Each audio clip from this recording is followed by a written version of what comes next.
नमस्कार.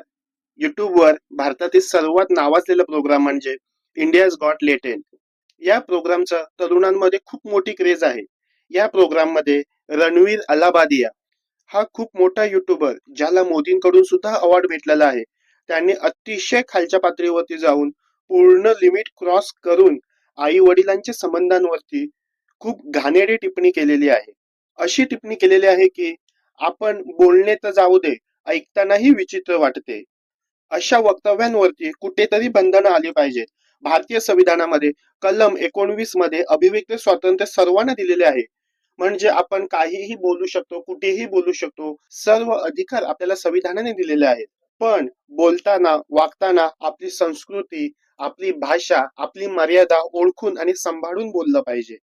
पण रणवीर अल्लाबादिया आणि समय रैना यांनी सर्व लिमिट क्रॉस केलेला आहे. या प्रकरणाची दखल महिला आयोग, महाराष्ट्र पोलीस तसेच मानव अधिकार आयोग या सर्वांनी घेतली आहे आणि यावरती यांना नोटीस पाठवलेले आहेत. रणवीर अलाहाबादिया हा भारतातील सर्वात मोठा युट्यूबर आहे, पण याने कोणतीही मर्यादा पाळलेली नाही. यातून एवढंच शिकण्यासारखं आहे की आपण कितीही मोठे झालो किंवा काहीही बनलो तरी बोलताना, वागताना, चालताना एका मर्यादेमध्येच असलं पाहिजे. आपली संस्कृती, आपली मर्यादा ओळखूनच वक्तव्य केलेलं पाहिजे.